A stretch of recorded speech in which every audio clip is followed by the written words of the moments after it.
ইউক্রেনের প্রতি মার্কিন প্রেসিডেন্ট ডোনাল্ড ট্রাম্পের যে ভালোবাসা তা এখন গরিবের বউ সবার ভাবি এমন পরিস্থিতির দিকে। কেননা ট্রাম্পের পূর্ব ঘোষণা অনুযায়ী ইউক্রেনকে যুদ্ধাস্ত্র দিয়ে ইউরোপের বিভিন্ন দেশ সাহায্য করবে।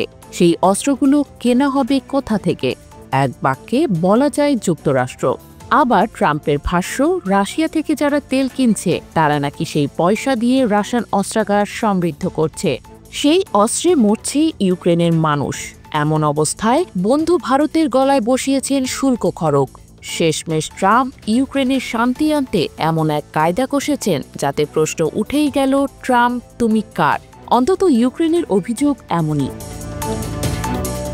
ট্রাম্পের প্রস্তাব, রাশিয়ার সঙ্গে শান্তি চুক্তির অংশ হিসেবে ইউক্রেনের কিছু ভূখণ্ড বিনিময় হতে পারে। তবে ট্রাম্পের সেই প্রস্তাব সরাসরি প্রত্যাখ্যান করেছেন ভলোদিমির জেলেনস্কি। এখানে শেষ হয় ইউক্রেনের শান্তি আনতে বহু কাঙ্ক্ষিত যে বৈঠক হতে যাচ্ছে সেখানে থাকবে না জেলেনস্কি বা কিয়েভ। আলাস্কায় হতে চলা রুশ প্রেসিডেন্ট পুতিনের সঙ্গে ট্রাম্পের সেই বৈঠকেও প্রত্যাখ্যান করেছেন জেলেনস্কি। শনিবার ভোরে জেলেনস্কি টেলিগ্রাম এক বার্তায় বলেছেন, ইউক্রেনের ভূখণ্ডের প্রশ্নের উত্তর ইউক্রেনের সংবিধানেই আছে। কেউ এটি থেকে বিচ্যুত হবে না এবং হতে পারে না। ইউক্রেনীয়রা আগ্রাসনকারীদের কাছে তাদের ভূমি দেবে না। শুক্রবার প্রেসিডেন্ট ট্রাম্প ঘোষণা দেন, আগামী 15ই আগস্ট আলাস্কায় পুতিনের সঙ্গে তার বৈঠক হবে। এরপরই প্রতিক্রিয়া জানালো কিয়েভ, কেননা ট্রাম্প ওই ঘোষণায় জেলেনস্কির নাম উল্লেখ করেন নাই। ট্রাম্প শুক্রবার হোয়াইট হাউসে সাংবাদিকদের বলেন, রাশিয়া এবং ইউক্রেনের মধ্যে কিছু ভূখণ্ড বিনিময় নিয়ে আলোচনা হয়েছে, যা শান্তি চুক্তির অংশ হতে পারে। তিনি বলেন, উভয় পক্ষের উন্নতির জন্য কিছু ভূখণ্ড বিনিময় হবে।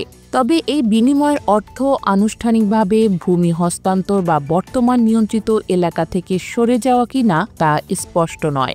পুতিনের দাবির মধ্যে রয়েছে ইউক্রেনের 4টি অঞ্চল, লুহানস্ক, দনেস্ক, জাপোরিঝিয়া, খেরসন এবং 2014 সালে অধিকৃত ক্রিমিয়া ছেড়ে দেয়া।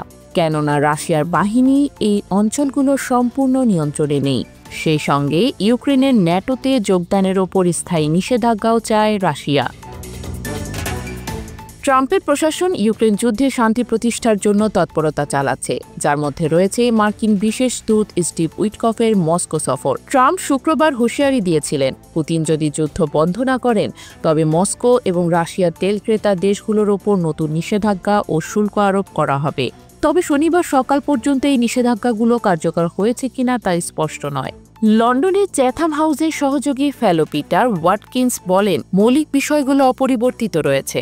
রাশিয়ার জন্য এটি কেবল ভূখণ্ড নয়, পুরো ইউক্রেনকে নিয়ন্ত্রণের বিষয়। তিনি মনে করেন, ট্রাম্প সম্ভবত বৈঠক থেকে কিছু ফলাফল দেখাতে চাইবেন, তবে এটি একটি দীর্ঘ প্রক্রিয়ার আরেকটি পদক্ষেপ হতে পারে, নির্ণায়ক চুক্তি নয়।